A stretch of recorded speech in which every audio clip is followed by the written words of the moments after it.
All right, we'll give it a try. So the way this should look online, if it works as it should, is you'll see the slide, but you'll also see a little corner upper view of all of you sitting in the classroom and me when I wander in front of the camera.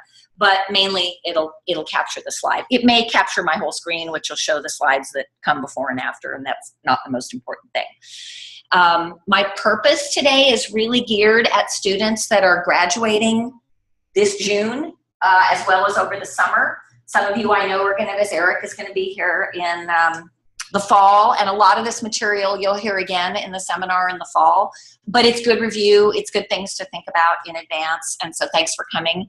And if you have friends that are graduating and they need this information, refer them first to the recording. Hopefully we'll get it on the website, and if not, then obviously come see me, because that's what I'm here to do and to help you with. So first of all, you're going to be getting a senior survey from the department office. It will take about 10 minutes or less for you to complete. We really appreciate it if you would fill that out. That's geared for the people that are graduating. They either graduated winter or spring or summer. If you're in the fall graduation loop, you won't get your survey, Erica, until sometime in the fall. But those of you that are graduating this quarter should get this sometime in the next couple of days. Please fill it out. It helps us a lot. We use the information both for program review, accreditation review, and also just keeping classes and things up to date. Good time if you have strong feelings about a class on a Saturday, put it in there. We may or may not be able to make changes and adjustments, but feel free to express yourself. That's why we're asking. So my purpose with this is to point you to places where you can look for work and get professional employment with a bachelor's degree in nutrition. My focus is primarily for the student that plans to become a registered dietitian at some point down the road, but this can really apply to all students that graduate with a degree in nutrition. So WIC is one of my favorite places for students to get jobs. Many WIC agencies, not all, but many WIC agencies employ degreed nutritionists. You are qualified to call yourself a degreed nutritionist once you graduate with your bachelor's degree in nutrition in any concentration. And so explore, if you like public health, if you like working with women and young children, think about an employment with WIC, whether it is short-term or possibly even long-term. Primarily in California, WIC agencies are looking for people with elementary knowledge of Spanish. Occasionally their websites will say fluency is required. Not often. Most of the time it'll say desirable. Did any of you see that announcement I sent out last week about the job in Merced, where they were looking for somebody temporary, and didn't it say Spanish desirable? So we'll see. I know I have a student having an interview for that job next week. So we'll see what happens with that. But if you've never taken Spanish, if you've taken Latin, like someone in the room, think about taking a Spanish class at community college, maybe online or at night or something, just to, if you plan to live in the West, having an elementary knowledge of Spanish is a good thing. So think about taking a Spanish class. There is also demand for Vietnamese, Chinese, Russian, and a few other languages that might prove to be beneficial if you happen to be fluent or at least have an elementary knowledge of those languages.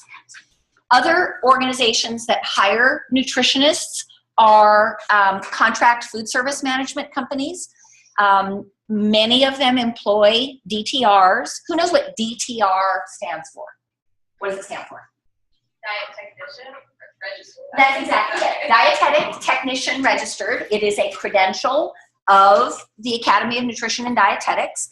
All of you who complete the applied concentration with at least a 275 GPA are eligible to take the DTR exam. Talk specifically about that towards the end. And many of these contractors hire diet techs along with other hospitals that are not contracted. So think about DTR jobs. While jobs as diet aides and catering associates are a good foot in the door, That's not a professional level job. It's not a job that's going to pay particularly well. So it's a good way, it's a good segue, but it's not a job to really aspire to long-term. Good short-term employment as a way to prepare yourself to move into a DTR job. In spas, we have a subscription that all of you are entitled to a service called Jobs in Dietetics. It's a subscription service that provides links to jobs for both dietitians and degreed nutritionists and public health professionals and food service managers. And you can log into it using these terms right here. If any of you have your computer up and you want to log in right now, feel free, because I'd love for you to look and see what's in there.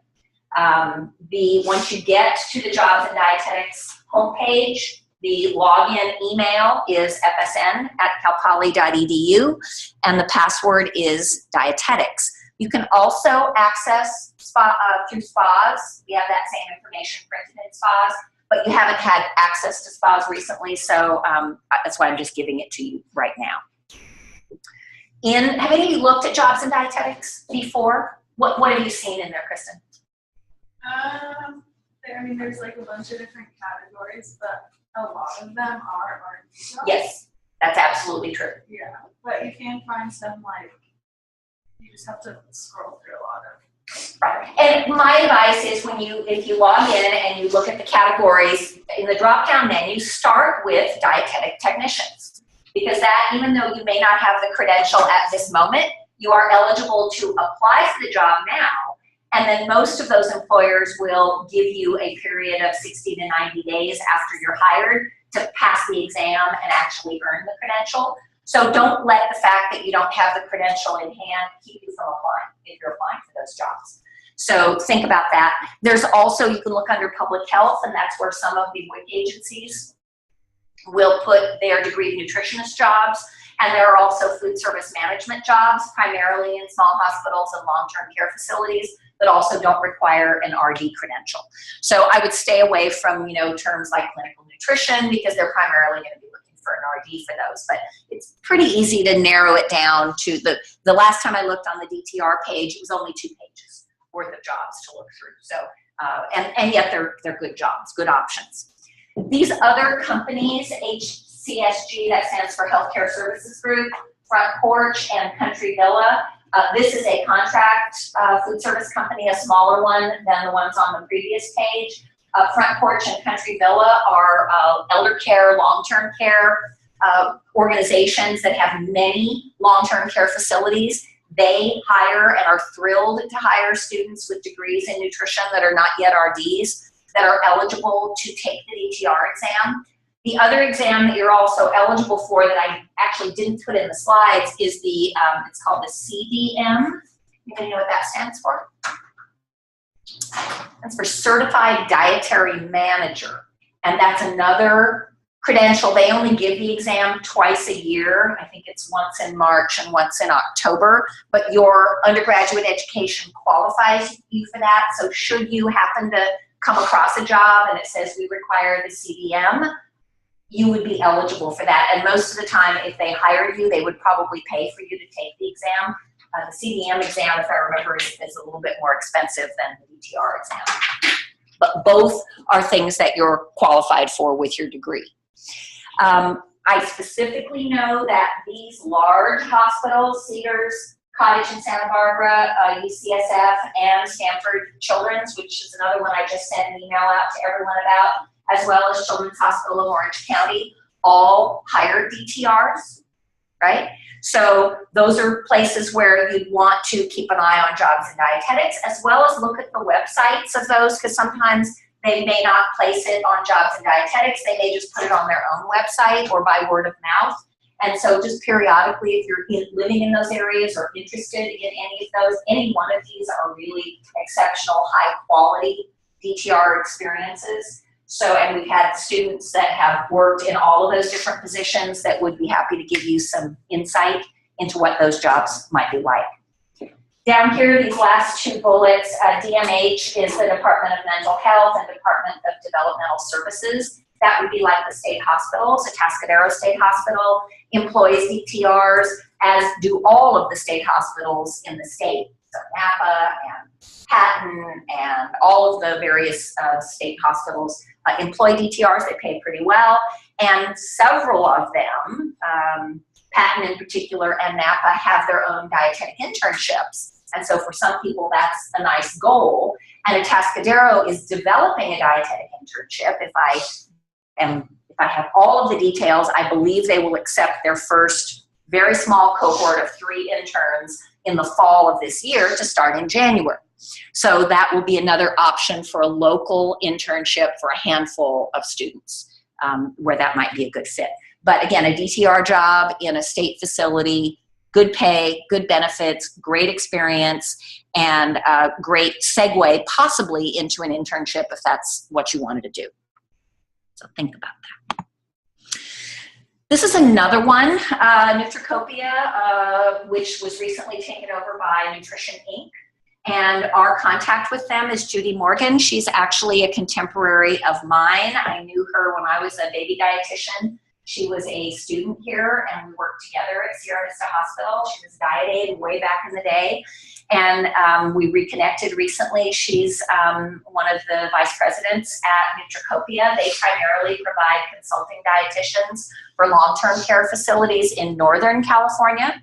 They were just purchased by Nutrition Inc., which is owned by Mary Jane McTally, who happens to be on our advisory board. And she and her organization of Nutrition Inc. actually just were accredited with a brand new internship in Southern California, which Edward is intimately familiar with now, right?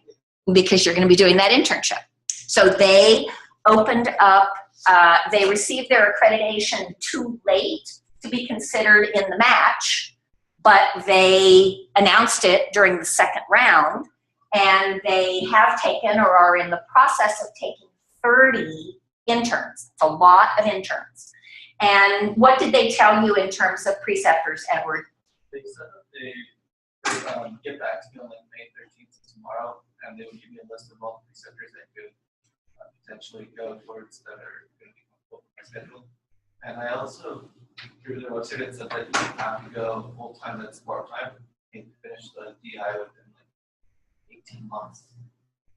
So it seems like really flexible. Right. So that would be ideal for someone who's working or needs to work and can only do the internship maybe half-time or three-quarter time, where you could stretch it out a little bit longer. It's obviously a brand new program, so it's probably going to have a few growing pains, but the benefit is because they're a large nutrition consulting firm, they have dietitians in hospitals and long-term care facilities and schools all over the state. So they have a preceptor database already in place. If you happen to be someone who's interested in a distance program, maybe you have one preceptor, but you don't have the others, this might be a good option because you could work one place with a friend or a colleague or someone that you know, and then they could help you fill in the blanks. But didn't they tell you they had, in the area where your family lives, that they had a number of accounts down there? Yeah, quite a few. Right. So that's just waiting on a big offer. Exactly. So we'll know a lot more about this program by next year at this time, because Edward will be almost done at that point. But the reason why I put Judy's email up there is Judy also hires DTRs.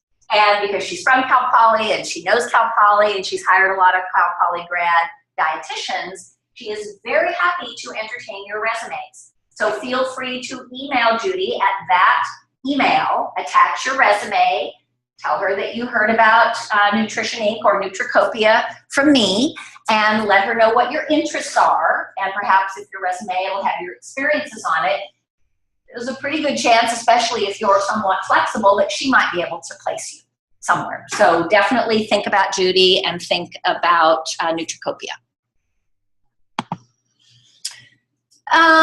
As you're looking for jobs, this is advice from Kristen Fong. Remembers Kristen? That's her picture right there. So it's her advice on that single sheet of paper that says job tips from Kristen Fong. She wrote that, was kind enough to write that up for me. She had some great success in her job search. In fact, last year at this time, she was looking, and she got like several offers before she even graduated that she couldn't accept because they wanted someone to start right away. And so she kept, every time she would have an interview or get an offer, she would call me and say, what should I do? And I said, well, you have to graduate first. So she did ultimately end up taking, she hasn't updated her LinkedIn, but she took a job with Zesty. I don't know exactly what Zesty does, but like a food blog kind of okay. And they always have internships up on Indeed.com, Right. and they're up in the Bay Area. Exactly. So that's what she's been doing now, and then she just matched with an internship. She'll be heading off to Colorado, I think, for an internship in the fall. But these are some of the suggestions she made. She said when you're looking for work, use lots of different search terms. Don't just look for dietetic technician. Think about nutrition manager, nutrition assistant. I know Julie Lefko, who's working at Capslow, her top job title is nutrition assistant. Great job. I'm sure there are other counties and other organizations that have similar opportunities. Food and nutrition tech, culinary support specialist, culinary nutrition intern, or child program manager or assistant. And she put all that on the handout. So you should have all of that information. Many jobs will ask for a cover letter. And what's really important is that you look at the job requirements and the announcement of the job so that as you write your letter, you include the terminology from the job posting so that it shows the reader that you understand what the expectations are and you find a way, like she said, use keywords from the recruitment, obviously double and triple check for spelling and grammar and those types of things. If you have time to write a cover letter before you leave campus, go show it to Amy Hammond or one of the drop-in hours at Career Services. They're really good for looking those things over for you. But I like, this again is her phrasing. She wrote in one of her letters as a graduate of Hallway San Luis Obispo, or learned by doing philosophy, has given me hands-on experience in, and then identify the hands-on experience that relates to the job you're applying to. Always make it targeted to the job you're applying to. And one day it may be a job over here in acute care, and then the next day it may be a job in a completely different direction in public health. So update depending on what the job requirements are. Also, what Kristen found is that your experience with Isha here is hugely advantageous. There seems to be pretty good demand out in the consumer world for people that have experience with Isha. So look for those kinds of opportunities or anything that says it requires nutrition software experience. You have that. Most of you have used it throughout in a number of different classes. This is what Isha stands for, Elizabeth Stewart Hands and Associates, in case you're ever wondering. That's the company that developed it early on. Probably no one's going to ask you that, but I asked her, I said, hey, what does Isha stand for anyway? And so she looked it up for me. But keep that in mind as an option for a career opportunity. A lot of restaurant organizations are, now that we have all these requirements for nutrition analysis on restaurant menus, there's demand both in the small mom and pop world as well as in the larger chain world for people that have this kind of expertise. Colleges and universities, schools and others are looking for people that can do menu analysis or recipe analysis. So keep that in mind also as a good short-term kind of job. Let's say you apply. After you apply, answer all your calls, even those that come from unfamiliar numbers. That's the same advice I gave during the dietetic internship application season, because you never know if they will contact you by email or if they'll contact you by phone. And sometimes being the first person that answers the phone might be the one that gets you the job. So when possible, take your calls.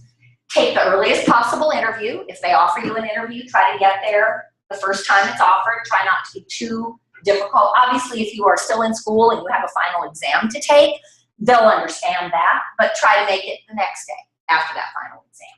In some environments, in county jobs, government jobs in particular, sometimes if they're interviewing a group of people, they will pull a panel together for the interview, and there may only be one day available for interviews, so you may or may not be able to make that work for you. Don't take it personally if they say, oh, well, we're doing the interviews on, July the 1st, and that's the only day. It's because they need to have more than one person there, and they've scheduled it so that they just interview people one after another. I've had interviews like that, and it's not intimidating. It's only a one-shot deal. Obviously, if there's an opportunity to interview in person, I think all of you would interview very well in person, so try to go in person if that's possible. Sometimes they'll say, oh, no, you don't need to come in person. We'll interview over the phone. And if that's their preference and it works for you, fine, but certainly offer to come in person. I think that expresses your professionalism and your willingness. And then always follow up afterwards with an email that just says, thank you for your time. I look forward to, hearing more from you at some point in the future, or if you had some question, that would be a good time to do it. But an email reply to thank is perfectly appropriate. If you love to write handwritten thank you notes, anyone loves a handwritten thank you note, but it's certainly not necessary for a job interview. There's other kinds of employment. So that's my favorite picture that you can't really see it here of all the food stuff that got pulled out of a floor drain sent to me by a student a grad who is an REHS. Anybody know what REHS stands for?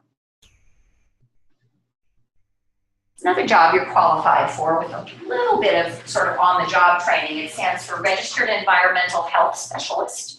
That would be like the health department inspector that inspects back of the house in restaurants and schools and hospitals and things like that. So public health departments will hire REHSs. You have to pass an exam.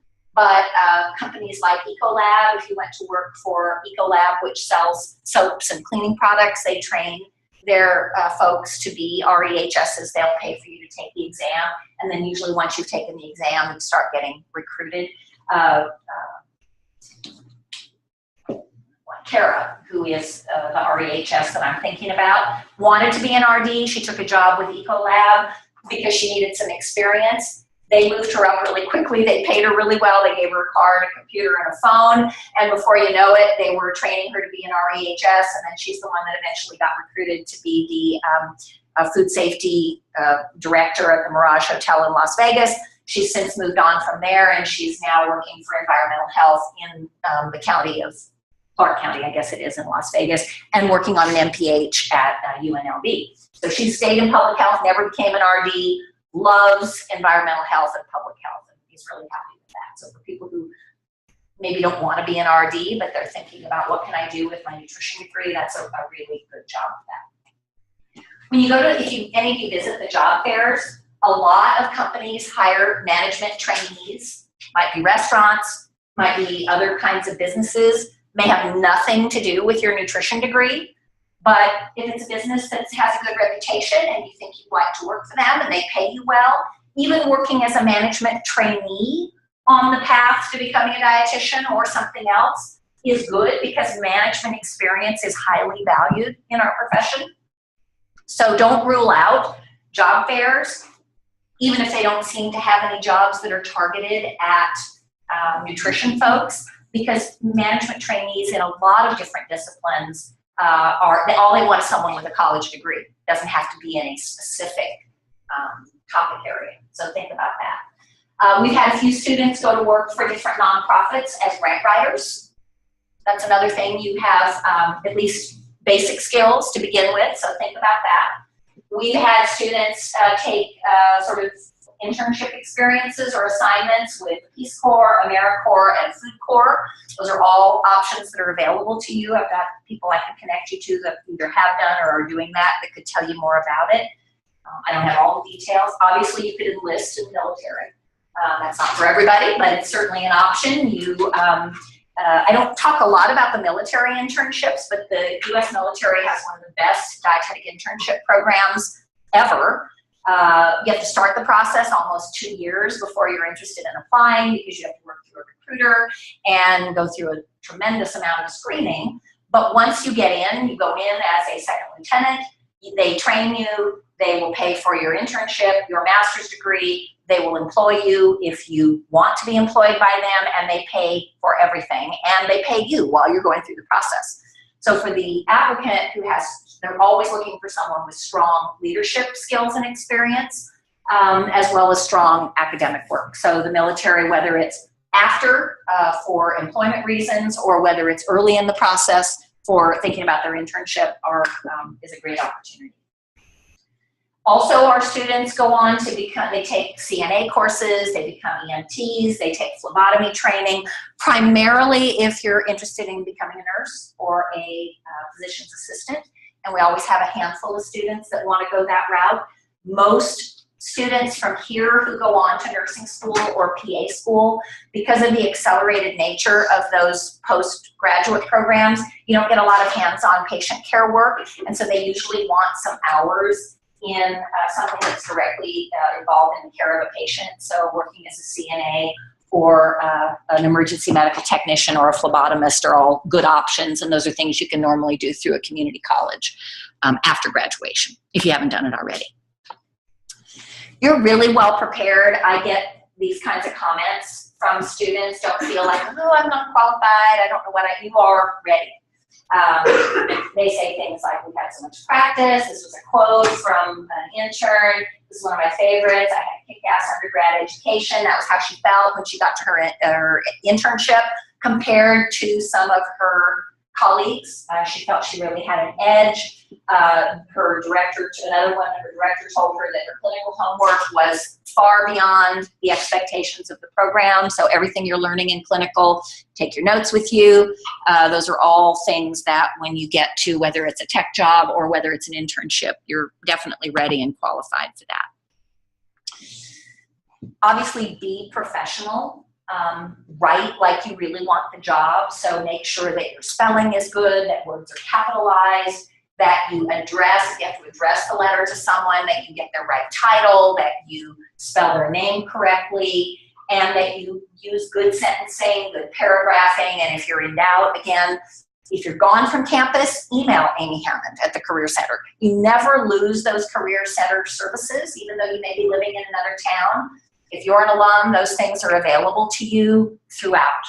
So anytime you want a cover letter looked at or a resume looked at or anything like that, use those services unless you have somebody closer to you that would be good for that. And as always, as Kristen said, when you're writing, key in on the key requirements or qualifications that the job description describes.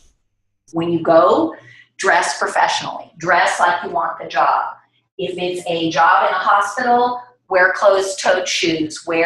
If you wear a skirt, conservative length. If you wear, trousers, wear socks. Don't wear flip-flops or, something that looks more casual, like you're on your way to the beach.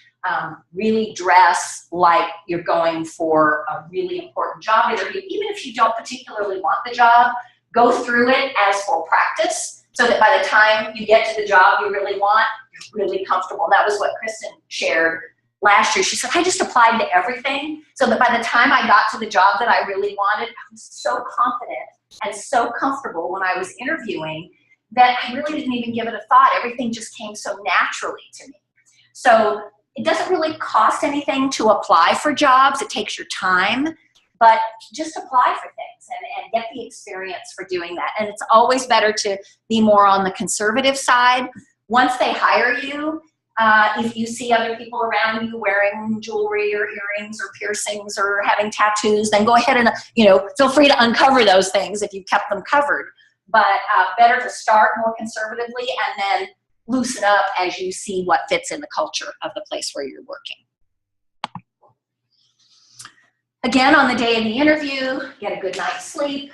Allow yourself plenty of time to get to your interview. It's always better to get there at least 20 to 30 minutes early and wait a little bit. Take a look at the organization's mission and goals. Most everyone has a website these days, and so you should be able to look up to see what their mission and goals are. It's not unusual to have them ask you a question. Well, how do your career goals line up with our mission and goals of our organization? If you don't know what their mission and goals are, you'll do stuff. So find out what they are. They're usually fairly straightforward, but at least be somewhat familiar with that. Obviously, bathe and dress like you want the job. Generally avoid colognes and perfumes. Better to do without on the day of the interview. And then if you find out that it's acceptable and people do things with fragrances, then do it once you start working, but it's better not to, particularly in a healthcare environment. Generally, there are policies in healthcare environments advising you not to wear colognes and perfumes because of some of the other odors that are in the hospital. And always turn off your phone. Don't just silence it, but just turn it all the way off when you're in for the interview, because you don't want that little vibrating thing going on in your pocket and distracting you. And you can always turn it back on when you're done. Whenever possible, accept leadership responsibility. Some students who apply and don't match, and then they reach out to an internship director. One of the most common pieces of feedback that internship directors give is, you know, I think you could add, if you had a little more leadership ability or responsibility to your resume, I think that would really make a difference. And so that's where you can join the local dietetic association in your local area. You could volunteer for the Diabetes Association or the Heart Association or some other nonprofit, a senior nutrition program, and take some responsibility for something as a volunteer. Show some leadership, run a health fair, do something that's completely within your ability that shows I can lead and manage people. And that's a great thing to add to your resume if you can. You can continue to be a student member of the Academy until you become a professional member. So all of you, if you're student members now, it's $50 a year. You'll continue that membership until you either pass the DTR exam, at which time you'll become a professional member, or pass the RD exam, at which time you'll become a professional member, and then the dues go up. They give you a little break on the dues early in the process because they know you're new and you've got other expenses and you're probably not making as much money as you eventually will. So they give you a little bit of a break, but the professional dues are higher than the student dues. But even though you've graduated, my point with this is even though you've graduated, you're still a student member until you become a professional member. Obviously, if dietetics is your goal, any DPD classes that you have, definitely with a D, retake them at community college. And if you have time, even retake those Cs. You got a C in econ, you can find another econ class at a community college and probably get an A in it. If you got a C in math, retake that, because all of those will help bring up your DPD GPA. But definitely the Ds. Programs generally do not accept people with Ds on their transcripts. Obviously consider and then ultimately reconsider your faculty and employer recommendations or references. So students that are here typically will invite 2 faculty members and then usually an employer or a volunteer supervisor to write a reference for them if it's for the dietetic internship process, or sometimes even for a job they might be listed. But if you move out into professional practice, you might flip that and you might actually list 2 employers and then 1 academic reference. And kind of the farther away you get from things, the more you would want to drop off those older references and add newer references for people that still know you and know what kind of work you can do. If DI is your goal, CSUN has a workshop every year in the fall. Don't know the date of that yet. Fancy, the Food and Nutrition Conference and Exhibition is in Boston this year. It'll be in Chicago next year. It kind of moves around the country. It's always in the fall. The dates change a little bit, but it's always in the fall. It is a great meeting to get a look into the profession of dietetics. I think I shared it with Kelly, but I was telling somebody before this meeting, it's really the only place where you can be in a place with 15 or 16,000 other dietitians. They all are young like you, like 90% of them are young like you, and they're all doing such different and unique things. Yes, there are clinical dietitians in hospitals and people in schools, but there's a huge segment of our professional community that are doing other things in community settings and in supermarkets and in business and industry and all kinds of places, and it's a great place to see the big picture of the profession of dietetics instead of just the small picture that we're able to show you here at Cal Poly. They also have on the Sunday, the conference always goes Saturday, Sunday, Monday, Tuesday, and on Sunday night they have a student internship fair where dietetic internship directors set up tables, kind of like these, but there's like 100 of them, in a big ballroom, and you get a chance to rotate around the room and meet program directors face-to-face, ask them questions, express your interest in the program, and kind of start a relationship that might continue through email and possibly even ultimately into getting into their program.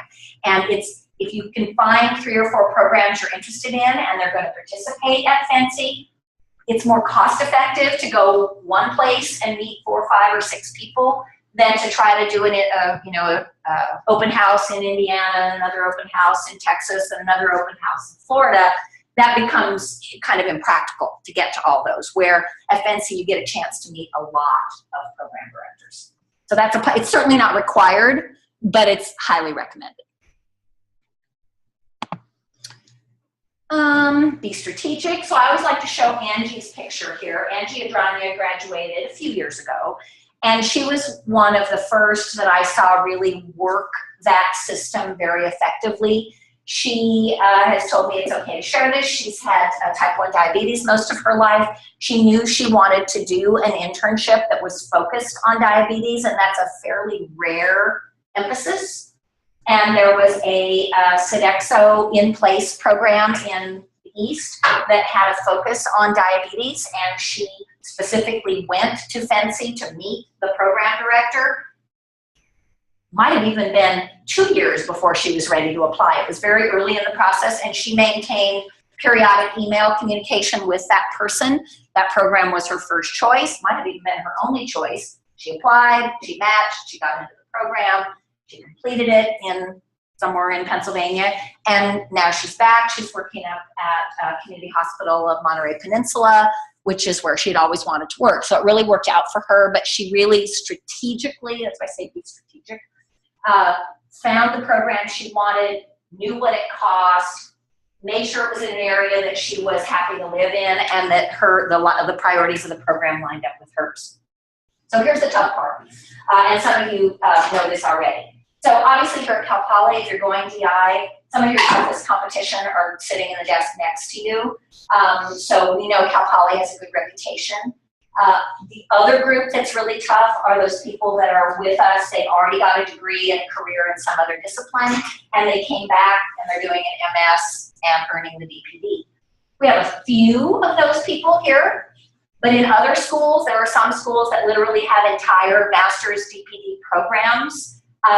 And those people are tough. They're older, they've got lots of life experience, they've got a little money saved, they usually do really well in the program, and so when they sit at the table, you know, they might be 30, might even be 35, they bring a maturity to those interviews and to that application that is very tough to compete with. And so that's why I always, those of you that have me for the seminar, I kept saying, really think about those combined master's DI programs. You're not competing with that group if you look at a combined program. They've already got their masters. We don't have to compete with this particular group of people in the toughest competition out there. And so anytime we've got someone that already has a master's with some experience behind them, they're going to get picked if they've been, you know, if they've presented themselves decently. You've all heard me say to take the GRE. If you haven't already, please do that. And then that's like, you know, again, another push to think about combined programs if dietetics is your goal. And I would say every year there are new ones coming online. So keep looking, keep checking. There should be new ones. So these are the new instructions for getting into SPAs. We've been without SPAs since just before the match deadline in February. Their timing was just awful. You should be able to get into SPAs by using this particular link. It's basically the FSM website link, and if you want to try to use it right now, I would love it to see if it's working. You've all been added as users. We literally had to add every applied nutrition student as a user. So use this. You will see you should get the Cal Poly authentication thing pop up after you go to that website, and you just put in your username and your Cal Poly password, and it should take you to a page where you can then click on SPAs, and you should be able to then see at the top a picture with Dr. Berner and 3 other of our graduates, and it'll say supervised practice application support at the top. Was anybody trying to go there? How long do we have access to this? You will have access to this for 2 years.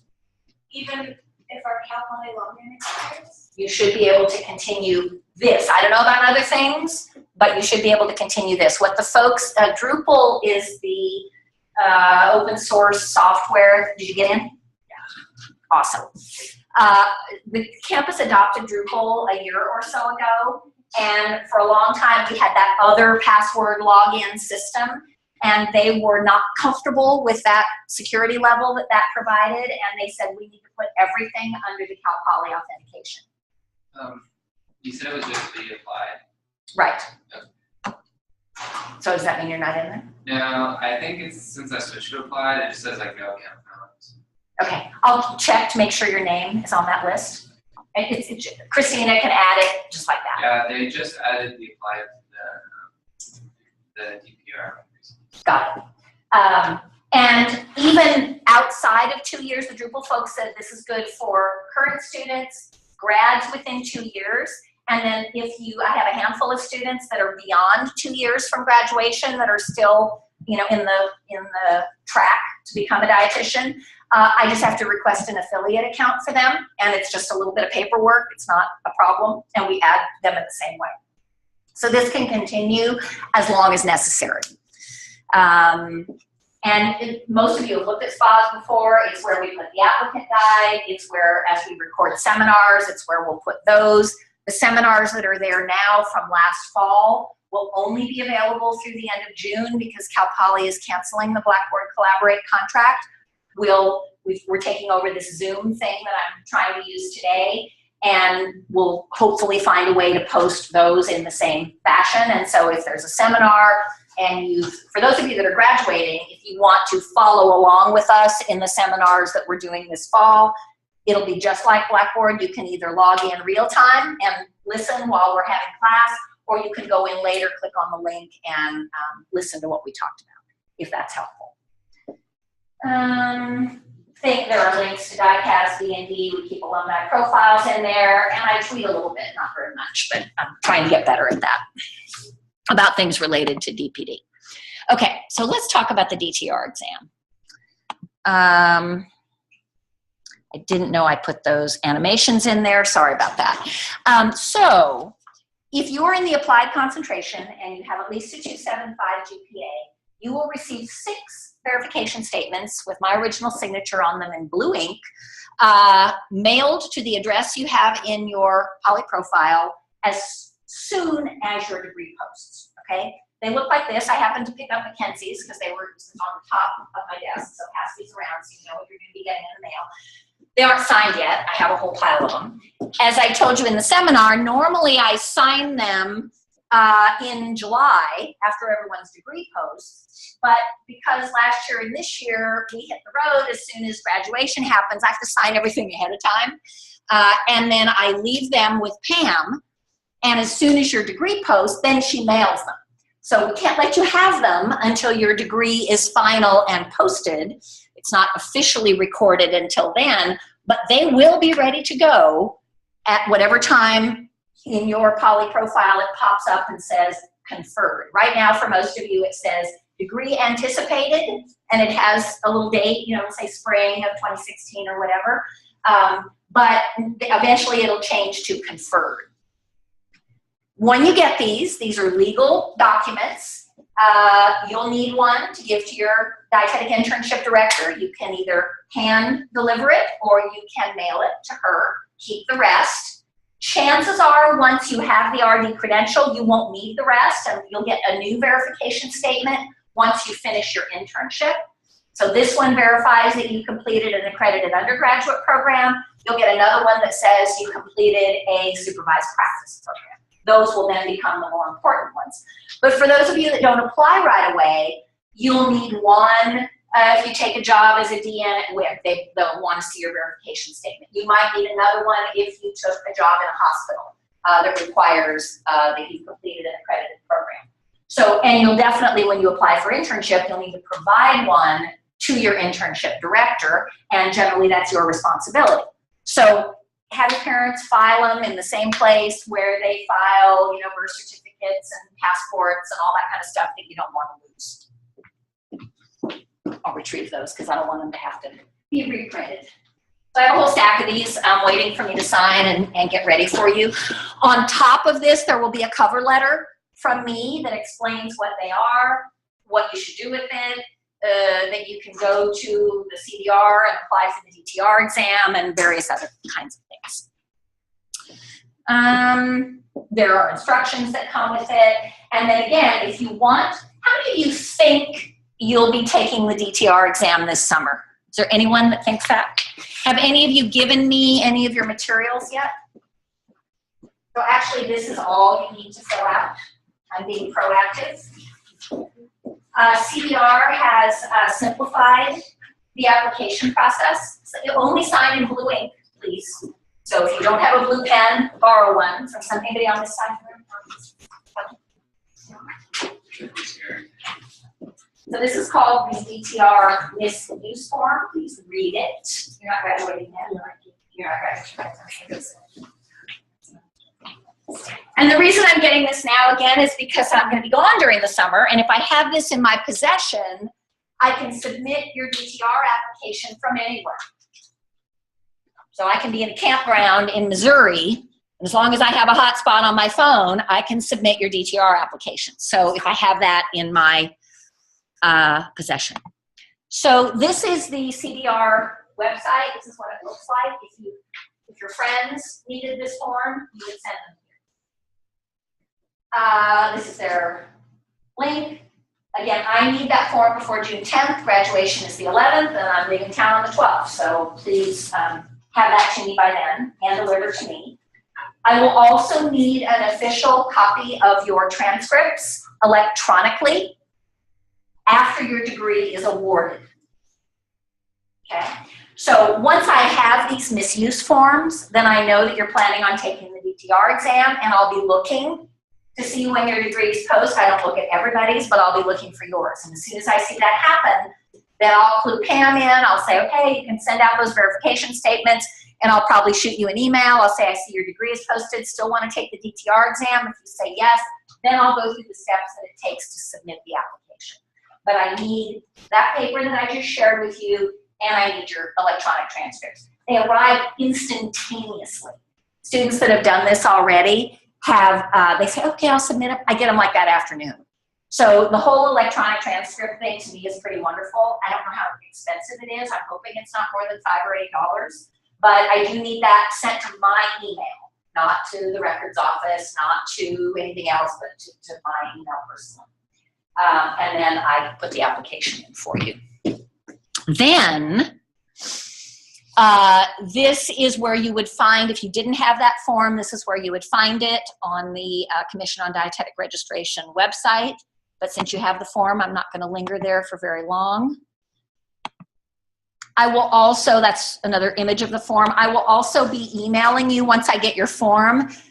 There is a paper from the Academy called To Sign or Not to Sign, or To Co-Sign or Not to Co-Sign, that relates to ethics of the dietetic technician position. And so I'll send that to you with the expectation that you'll read it before you take the exam.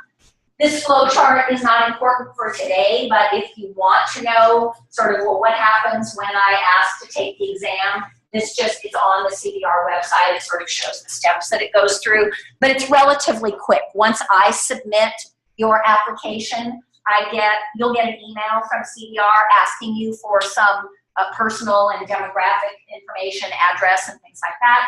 I'll get another email back, says, oh, Alex put in his information. Then I'll upload a copy of his transcript, I'll upload the misuse form, and I'll upload a scanned copy of a verification statement, and it goes off to CDR electronically, and they'll notify both of us that he's eligible to take the exam. So it's a pretty good system. I was nervous about it when they first changed, but I feel okay about it now. I haven't finalized the match results for this year because we still have a couple of students that are in the second round. But I can tell you from previous years that most students who apply match to their first choice. So it's important to think about that as you apply. Don't try to second guess. But it's also important important to know that some students apply to programs that they ranked 4th, 5th, 6th, and even 7th. So my recommendation normally, if you're applying to internships, is try to find 6 internships that you would be excited to participate in. It's mathematically, I have evidence that supports applying to 6 programs if you can afford it. It's expensive. I'm not going to spend time on money on that now. We can talk about that individually. A lot of students, I'd say at least half of the students who apply every year have been working and taking a year or 2 off. I put Andrea's picture up there. Her name is Nino now. She works up at Twin Cities Hospital in Templeton, and she is from Northern California, but she moved to Temecula and took a job down there as a DTR to get experience, because she had worked like in IT or something when she was here on campus and had no experience related to anything food or nutrition. So Andrea totally made that work for her. She ended up back here at the Cal Poly internship. And then now she's still in the area. But you have to have a strategy for how you're going to pay for this, because the internships that actually pay you are very competitive. And while some students do get into those, you can't count on that as a way to pay for your program. So having some savings is important. There are a few places that offer pre-selects. So Compass Group, I know the Morrison employees know that if you have at least a 3.0, I think it is, GPA, you can apply. If you work for Morrison, you can apply in the pre-select in January for their dietetic internship. Tulane, Oregon Health and Sciences, University of Michigan, I think. There are several programs that do their master's degrees. As you're completing the master's, you can apply in the pre-select for their internship. And while they don't guarantee you a spot, they say it's an almost sure thing that you should be able to get into one of their programs. So those pre-select options are something that are good to think about. There's more than that, but those are the ones I know of for sure. And again, I do 463 every fall. Even if you're not here, you can maintain contact and view those. I'm not going to linger on that because most of you have already had that class. I think the most important thing is that you stay in touch with me and with your other faculty. Connect with us on LinkedIn. LinkedIn is very, very useful. Come on in, Dr. Slater. She can probably, come on in. Well, I'm just finishing up my last slide. Use LinkedIn. Even if you don't email us, if you set your LinkedIn up to share your updates, we get emails that say, oh, congratulate Mackenzie on her new job, and I get an email that shows you've got this new job. So I kind of know by osmosis what's going on with you. Now, obviously, we prefer a personal email that says, I just wanted to let you know, a little enthusiasm into it, a little, this is what I'm learning in the process, so that when we get asked to write a letter for you or to be a reference for you for a job in the next month or 2, we know what to say about you, and we can say it with confidence. So use LinkedIn, and as far as I'm concerned, if your advising doesn't end when you graduate, I'm available. You have all of you should have my number, 343, if you don't ask me for it. I take texts, I take calls, we email. I will stay in constant touch with people until you get to the goal you want, or forever, whatever is necessary. Try to alert faculty before you graduate if you think you might want a letter of reference from them at some point in the future. Just ask them now, but say, I'll stay in touch with you over this year and next and keep you informed of what I'm doing, and I may be asking you next year for some support. Let them know that. We like fresh letters. Internship directors, right, Dr. Swager? You don't like old letters in your application. Get a new date, and it's up to here, because you may have done stuff between school. Absolutely. Yeah. So even if you applied this year and didn't match, get fresh letters for next year so they have new dates on them and new material on them because you've done stuff. Exactly. And try to, like I say, try to stay in touch at least twice a year with faculty here. And that's everything I had to share with you. Are those your